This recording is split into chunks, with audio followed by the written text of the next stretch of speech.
the meeting posted? Yes.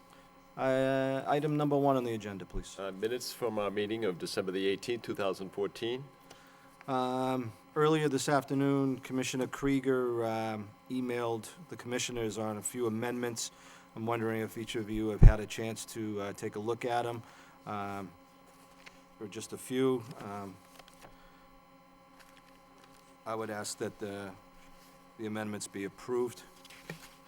Second by Commissioner Hogan. All in favor signify by saying aye. Aye. Any opposed? Motion passes. Number 2, please.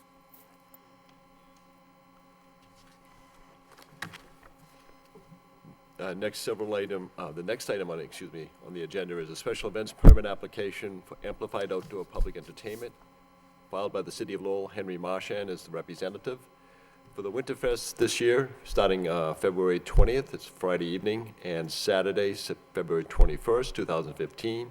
Each day for the amplification permit would be 10 a.m. to 12 midnight, and primarily the focus would be on Arcan Drive, right in front of the JFK Civic Center.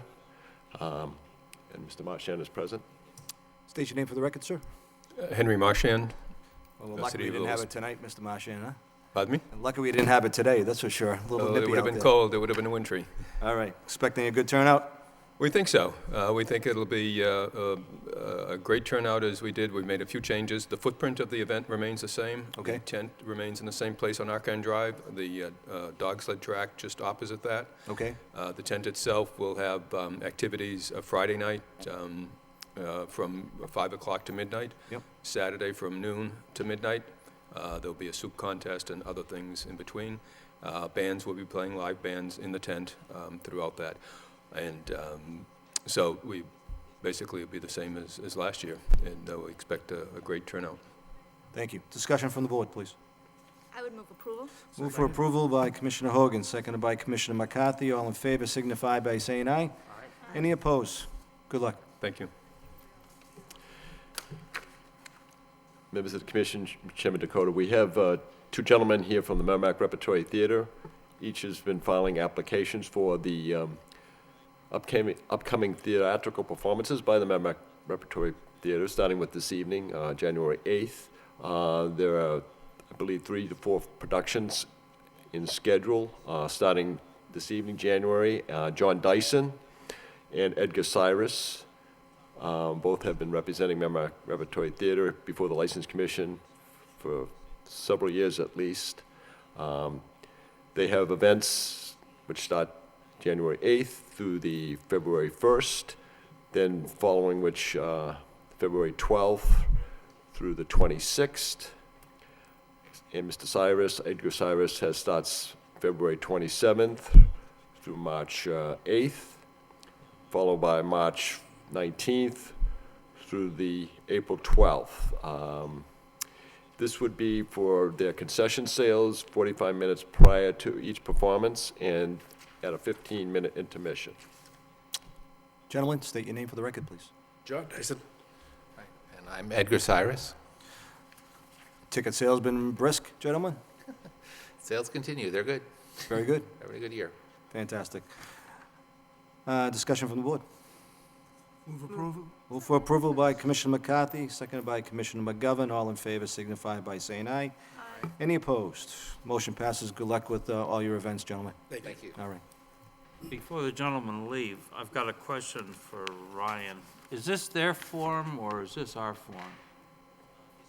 That's their application, one of several. They've filed 4 applications. Okay, all right. So, tomorrow or some other, tell them that it's now the 15th, 2015, not 2014. They probably Oh, filed it before. you mean the original application? Yeah. Says they filed to that is known to- January. That is known to happen, particularly in the beginning of each calendar year, where paperwork doesn't quite get. But, Okay. Okay. Starting, As long proceeding as they with, don't do that to my tickets. okay. Number 7 on the License Commission agenda is application for public amusement for show by Chaotic Wrestling Incorporated, Walter J. Jamakowski, President, for the event dates of January 30th, March 21st, May 8th, June 19th, August 14th, October 23rd, and December 11th, 2015. Each event is 7 p.m. to 11 p.m., and it will be held at the Polish American Veterans Hall in Centerville at 10 Coburn Street. Good evening. State your name for the record. Walter Jamakowski. Mr. Jamakowski, well, actually, I'll point the question to Captain Kennedy. Any incidents noteworthy, Captain Kennedy? No, it's usually pretty tame, so to speak. You won't be putting on the tights then, I'm assuming? Not on those particular dates, sir, no. Thank you. Discussion from the board? Qualify. Discussion from the board. Move approval. Move for approval by Commissioner McGovern, seconded by Commissioner Krieger. All in favor signify by saying aye. Aye. Any opposed? Motion carries. Good luck with your events. Thanks so much. Have a good night. Absolutely.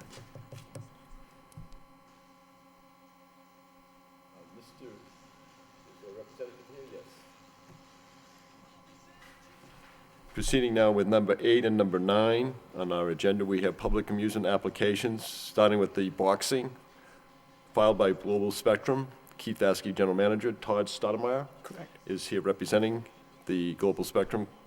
And this is for the Golden Gloves, series of dates that they start with for their boxing, starting with this evening, January 8th, January 15th, the 22nd, January 29th, February 5th, February 12th, February 20th, February 25th, and February 26th. It's 7:30 p.m. to 12 a.m., and it'll be held at the Lowell. These events take place at the Lowell Memorial Auditorium at 50 East Merrimack Street. Also, Global Spectrum has filed an application for a concert scheduled for January 24th. The event is the August Alsina concert. It's 8 p.m. to 12 midnight at the auditorium. Todd Stoudemire. Secretary Wynn, is the application for Mr. Vasky, or who is going to be the Well, manager of Mr. record? Vasky is the general General manager manager, for right. Global Spectrum. Right. So he typically would be the person filing and applying, signing. Yep, okay, for Global Spectrum, all right, Okay. I understand. Questions, comments from the board, please? Move approval. Move for approval by Commissioner McCarthy, seconded by Commissioner Hogan. All in favor signify by saying aye. Any opposed? Motion carries. Good luck with all your events. I Thank hope you the very much. Thursday nights work out. Say again? I hope the Thursday night event works out. I hope so too. Great. So we got one going on tonight, so Good. we'll see. Good luck. Thank you, guys. We have an application, number 10 on our agenda, is filed by Bishop's Restaurant, Inc., doing business as Bishop's Legacy Restaurant. Charles M. Saber, President, for an all-alcoholic beverage restaurant license for premises at 143 Merrimack Street. This being on the first floor for 2 rooms, a restaurant, sidewalk seating approximately 380 square feet. There'll be kitchen and basement for storage. It's requested the board ratify for publication of a legal notice and for a public hearing. It so happens that we do have Mr. Charles Saber with us this evening at the, he may wish to speak. Good evening, Mr. Saber. Good to see somebody moving into La Beniche. That's going to be, they've done a great job there for many years, but the word on the street is you have a very good reputation, so we look forward to the public hearing in 2 weeks. Well, we're very excited to be here. Very good, very good. Any comments from the board prior to issuing a public hearing for 2 weeks from tonight? Are you a 7-day-a-week operation? Yes, we are. Excellent. Welcome. I noticed on the application, I'm not going to delve too deep into it, was Mr. Bashara the former owner of Bishop's? Yes. He my was, uncle. wasn't he? Sure. All right, and he's going to be a director but not a stockholder, correct? Correct. All Yep. right. Joey's the baby of the family, followed by my mother. And there's 3 remaining. Abe, kidding, who huh? turns 90 in March. My mother, who's just turned 87. And Joey is 86. Very spry 86. I think I could still walk into the place and know exactly the whole floor layout. Absolutely. One of the greatest restaurants I've ever been. Yeah. It was a great place. We look forward to seeing you in 2 weeks. Thank you. All right. I'll make a motion that we held the public hearing in 2 weeks. Second by Commissioner Krieger. All in favor signify by saying aye. Aye. Motion approved. We'll see Mr. Saber and Bishop's Restaurant Incorporated in 2 weeks. Have a good evening. Proceeding with number 11 on our agenda, we have communications filed by the Superintendent of Police, William Taylor, with respect to the licensee known as Camilla LLC, doing business as Reservations, George A. Torres, manager, the all-alcoholic beverage restaurant licensee at 179 Central Street. The two letters of communication dated December 26th and December 30th. There are allegations of noncompliance with our regulations, sections 1.06, 1.16, and also the Alcohol Beverages Control Commission regulation, prohibition of certain practices. Commission may wish to schedule hearings on these. Captain Kennedy, would you like to add anything to the complaint? Mr. Chairman, we'd just like to get these scheduled and docketed for the next meeting. Obviously, these are ongoing issues with this entity, as you're well aware. It's, just continues to be a situation down there where management, for whatever reason, just it does not comply with the regulations set forth by this body or the Commonwealth of Massachusetts. So I would respectfully request that this be docketed as quickly as possible and heard as quickly as possible by this body. I appreciate your request. I'd like to make a motion that we schedule a hearing at our next scheduled meeting on the 29th. Seconded by Commissioner McCarthy. All in favor signify by saying aye. Aye. Any opposed? Thank you. Commissioner Krieger. Will we be able to have someone from the,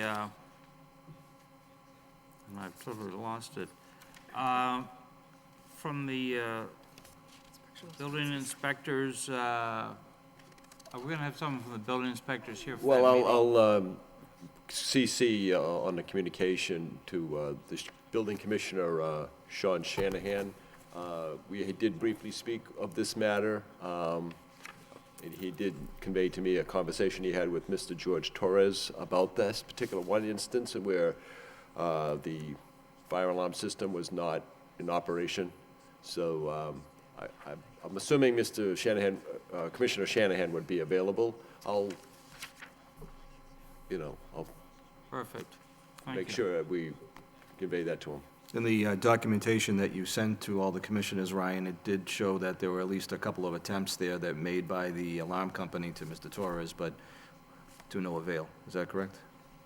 Yeah, the fire alarm system, apparently with the contract he may have with either Verizon or Comcast, Yep. is something that I'm not sure, to be honest with you, why it's, there's a fault in it, and whether it's because of his not properly maintaining it, not paying, or is there a glitch in the system? I'm not sure. Understood. I concur with Captain Kennedy, though. The other complaint is, although both complaints are serious, the other complaint lodged against this entity is quite concerning. It is. And we'll look forward to seeing Mr. Torres and his legal counsel on the 29th. Mr. Chairman, do we know if they have filed any kind of delay or on the sanctions that we had given them at the last meeting? Actually, I think I'm sorry. Ryan? Have they filed anything regarding the sanctions that we imposed at the last meeting? Well, they did submit their license. He's under suspension right now. Oh, so they didn't appeal that? No, Oh. yeah, he's serving his suspension till he'll resume regular operations a week from tonight. Okay. Week from today, I should say, Thursday, January 15th, but right now he is closed on the suspension for the 9 days, serving that. There was an attorney out of the associate with Attorney John Mello, who's been before you, who contacted me. I left a message on my answer machine when I was out of the office, just to make sure that there was nothing required of the licensee tonight. I said no. I left a message in turn to convey that there would be a scheduling of a hearing. So it's anticipated, I think, by the licensee. In fact, I did have a conversation with Mr. Torres when he came by the office to drop off his liquor license, and I did give him copies of the superintendent's letters, so to give him the heads up as to what he could anticipate by this commission after tonight, So he must have contacted his attorney, and at least one of the associates contacted me on the matter. So it's well aware of it. I just want to also share with you a conversation I had with Commissioner Shanahan. It seems that our friend, Mr. Torres, and I say that with Tongue in cheek. some concern because I don't think the gentleman understands his role as manager of record. It's interesting conversation with Commissioner Shanahan was such that he thinks operating a business 16 hours a week is all he has to do to manage the business. And Commissioner Shanahan made a remark to him, and much to say, well, even if you only operate that few hours, 80 hours is probably what you should be putting into the business to maintain it, manage it. And I think that comment from Commissioner Shanahan just blew Mr. Torres away. He couldn't imagine himself working 80 hours a week in a business like this. That's the type, I think that's what you're dealing with right now. I think that's why we're getting these issues. I think all the commissioners here, all 5 of us, have serious concerns, and I think we have been more than patient with Reservations Incorporated, and we've tried to work as closely as possible and try to have some mentoring services for Mr. Torres. But I got to be quite clear when I say that I'm hoping, Captain Kennedy, that something doesn't happen when he reopens for another week before he comes here, because that's what it's come down to, the safety of the public. And I think I speak for all my colleagues here when I say I'm worried. I'm absolutely worried of what can happen. The other complaint that's being lodged against Mr. Torres and Reservations is bartending 101, as I say. It's the number one. You don't do what he was putting out on social media. It's something that any manager of record, any responsible manager of record, knows not to do. So I know Well, this Mr. board. Chairman- I know this board is going to take the correct course of action when we meet in 2 weeks, and I just want to state that as own personal privilege. I think if you take the latest complaint with what was posted on social media in the totality of the circumstances, given the amount of times he's been before this board, I think it makes it that much more egregious on the part of the licensee. And I would respectfully request that the board take that into consideration when deciding what type of discipline to mete out when the time comes. But from the police department standpoint, that location and that licensee has become a major cause of concern based on the issues that we've had before this board within the last 6 to 8 months. It seems that we're bringing the licensee in almost on a biweekly basis and explaining to him what his role and responsibilities are relative to that business. And quite frankly, it doesn't seem to be registering with him. So. Appreciate the comments, Captain Kennedy. Before we move on, any of the commissioners have any other comments before we file this? Nope. Okay, January 29th then. Thank you very much.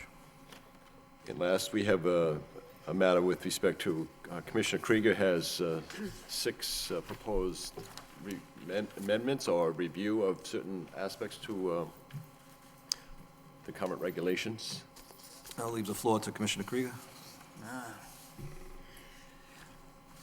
So paragraph 1.06, my question is, do we believe the courts will allow us to suspend a license for failure to pay taxes? And, you know, I don't mind the idea that we should suspend a license for failure to pay taxes if it's egregious. On the other hand, not suspended if the person's making a good faith effort and trying to keep the business open and pay the taxes eventually.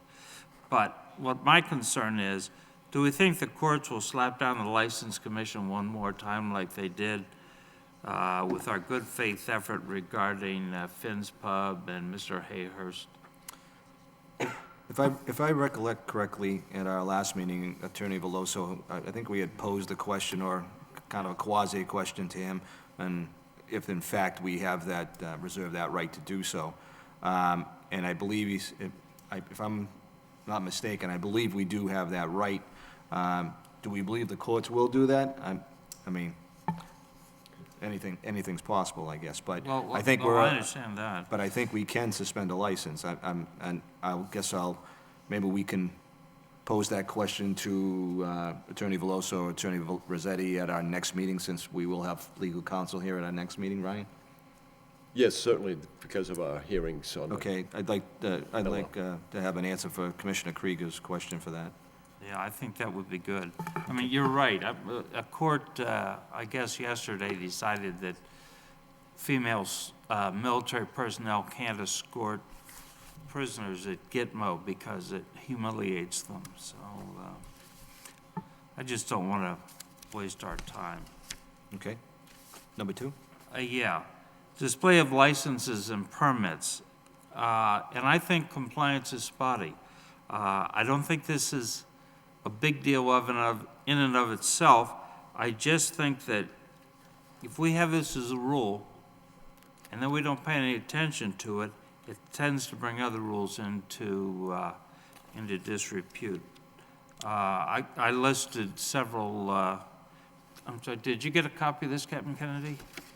Unfortunately, I didn't get it till later in the day, Mr. Krieger. I have not had a chance to review it, but I do. I have an extra copy. Oh, thank you.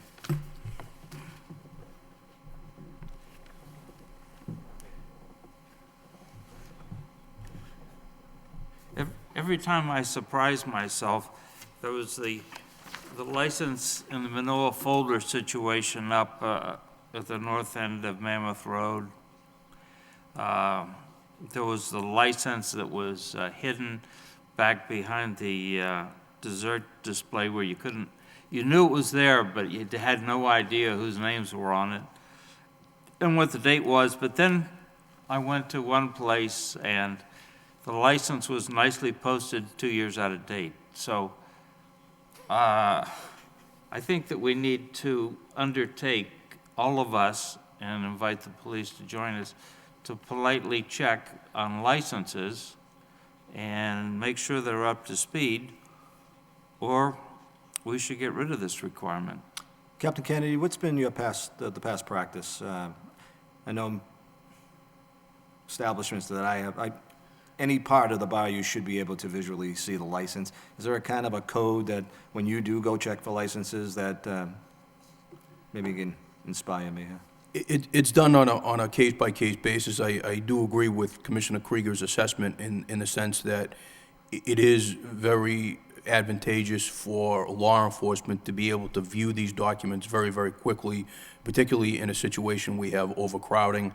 It's a lot easier to go to someplace in the bar where it's posted conspicuously to determine what the occupancy load is and things like that. And Mr. Krieger is right in his assertion that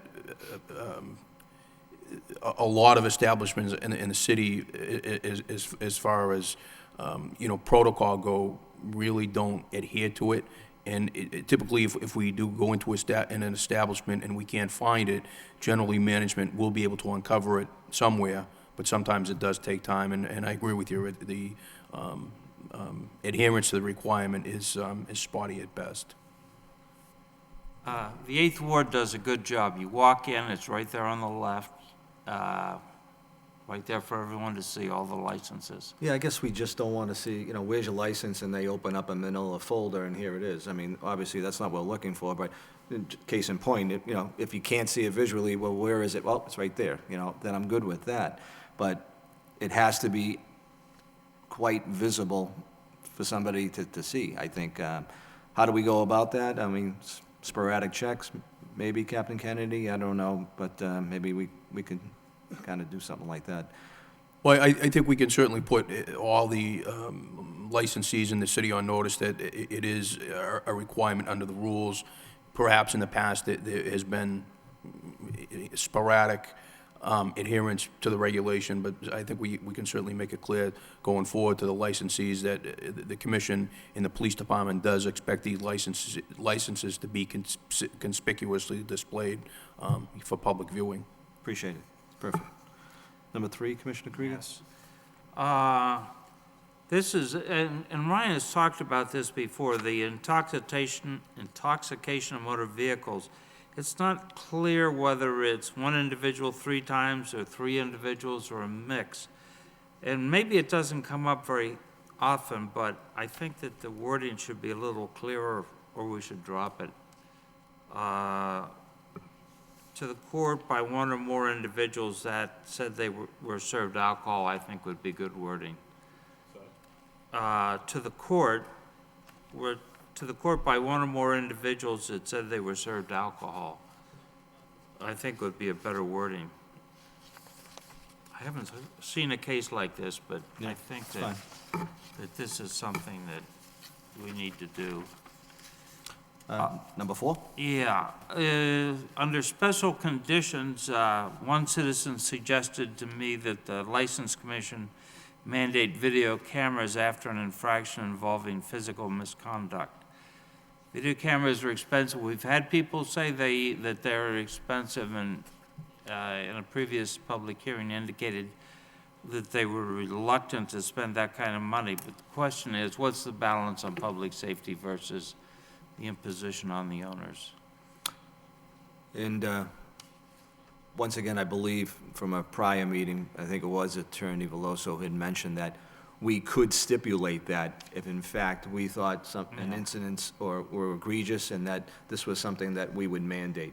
So I think that would be a case-by-case basis, that, you know, if something has been happening, we, you know, I think we should be able to do that. And I'm pretty sure that's what the Attorney Veloso had mentioned to us. Should we put the owners on notice by saying that the commission may I think mandate? that's fine. Yeah. Anybody, any other commissioners have any input on that? Mr. Chairman, you could make it more broad-based, perhaps, not only to encompass video cameras, but it could encompass any sort of safety requirement or anything else that the License Commission deemed fit, not necessarily articulating it by name. In other words, the commission would be free to impose a requirement that a licensee have some sort of video surveillance on the premises, hire police details, hire private security, something like that. So that may be something that the commission could consider as well. Okay. Secretary Wynn, did you understand that? That's something I think we might want to put in there, you know, be it video cameras, police surveillance, that type of thing, that we would mandate if the case. Mr. Chairman, may I propose some words to the commission and Mr. Nguyen, because we are going to have to hold a public hearing at some point. Yes, I know, yep.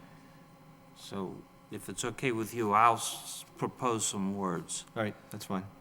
Item 5, the hours of operation. When I wrote this, the new rules weren't yet up on the city website. I don't know if they are.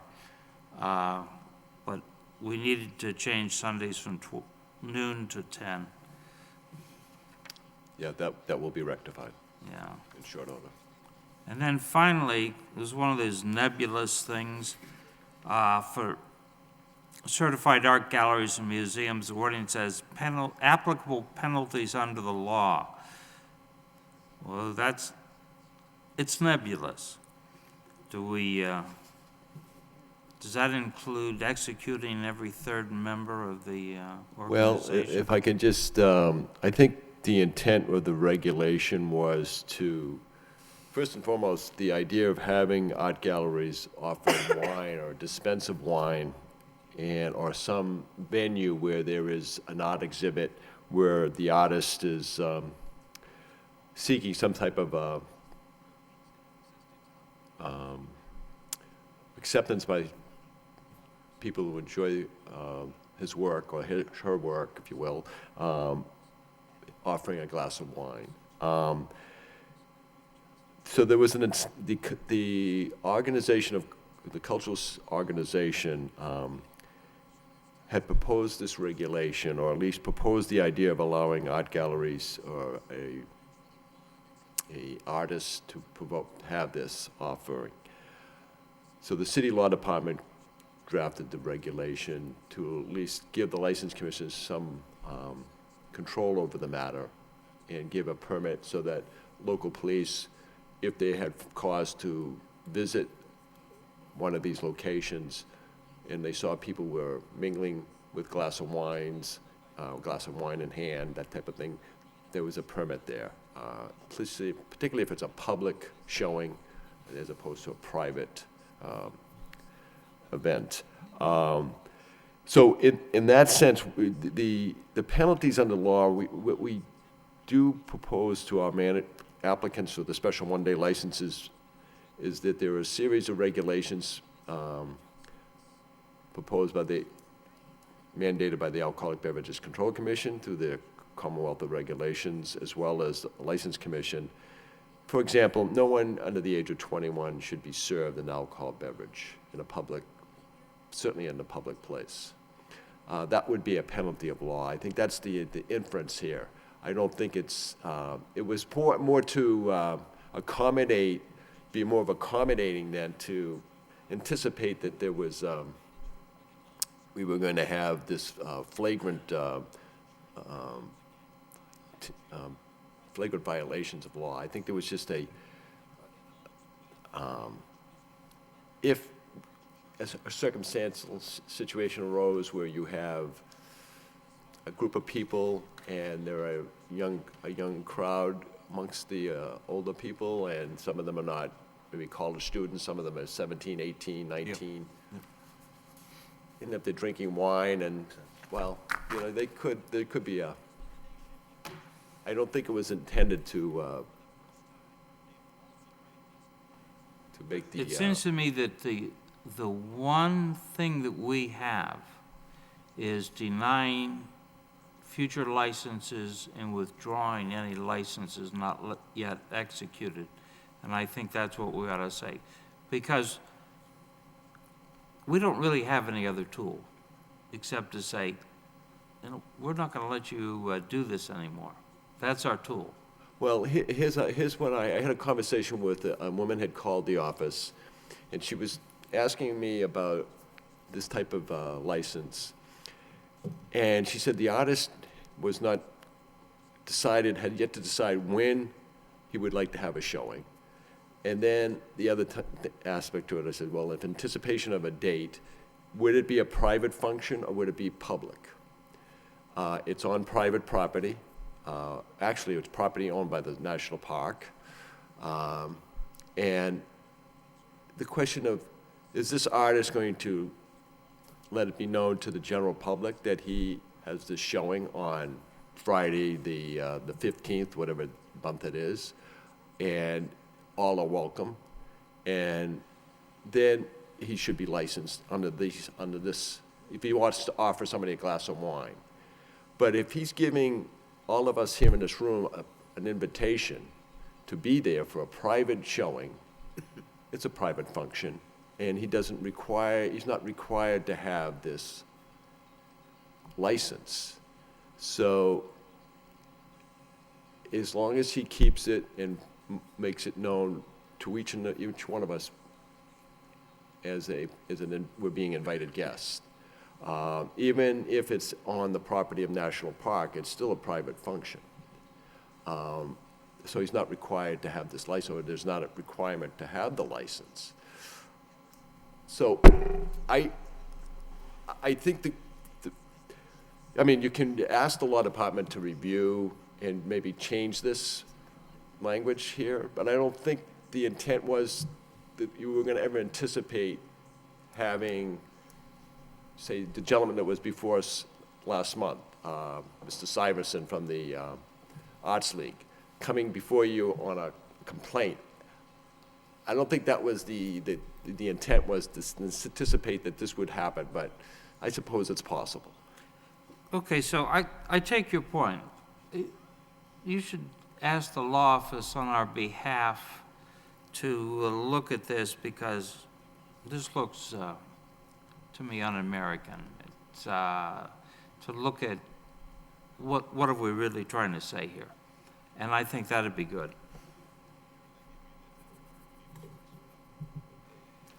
All set? Any other topics the board like to bring up? Do we need to set a date for a public hearing February? When we do it for January. you want to do it for the meeting after the 29th? That would be February 12th. That works for me. Let's do that. Set up a public hearing.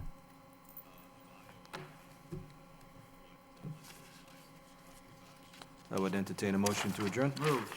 Second? Seconded by Commissioner Hogan. All in favor signify by saying aye. Any opposed? Good night and Happy New Year to everyone.